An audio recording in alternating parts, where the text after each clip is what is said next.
Everyone, good morning, শুভ সকাল।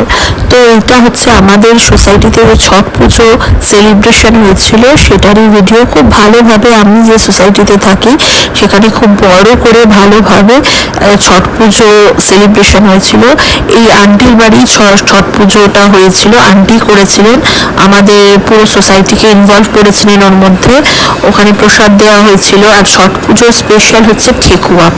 এই ঠেকুয়া পাওয়ার জন্য অনেকেই অপেক্ষায় থাকে, অনেকে পায় অনেকে পায় না, কিন্তু আমি খুবই লাকি যে আমি ছট পুজোর যে প্রসাদ ঠেকুয়া পেয়েছিলাম।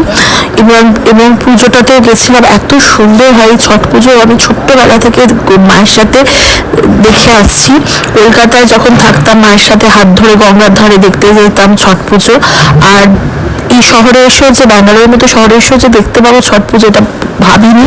কিন্তু ব্যাঙ্গালোরে যবে থেকে এসেছি ছট পুজো বাদ হয়নি এক বছরও। প্রত্যেক বছরই ছট পুজোতে যাই, পুজো দিই, ছট পুজোর প্রসাদ নিয়ে বাড়ির সবাইকে দিই। এবং এই পুজোটা দেখতে এত ভালো লাগে, যিনি করেন তিনি সারাদিন নির্জলা উপোস থেকে পুজো করে পরের দিন খান। মানে তিনি যে কিভাবে করেন সেটা তিনি জানেন। সত্যি ছট পুজো যে কেউ করতে পারে না। ছট পুজো করতে ভীষণ নিষ্ঠা সহকারে করতে হয়, আর অনেক নিয়ম থাকে। তাই যারা ছট পুজো করেন, মানে সত্যি তাদের মধ্যে ভগবানের অশেষ শক্তি থাকে। তো তাদেরকে প্রণাম করলে আলাদাই পুণ্য পাওয়া যায়। এই যে ছট পুজোর প্রসাদ যেটার কথা বলছিলাম, ঠেকুয়া, কলা। তো এই আন্টির সাথে যে, যার সাথে আমার ফটো দেখছেন, উনি পুজোটা করেছিলেন ওনার ফ্যামিলি মিলে।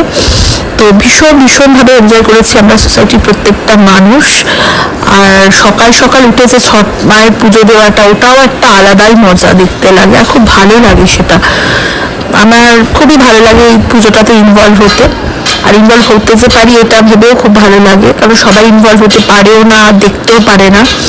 তো আজকের মতো এইটুকু। ভালো লাগলে সাবস্ক্রাইব আর শেয়ার করে দেবেন, আর পাশে থাকবেন। Bye bye.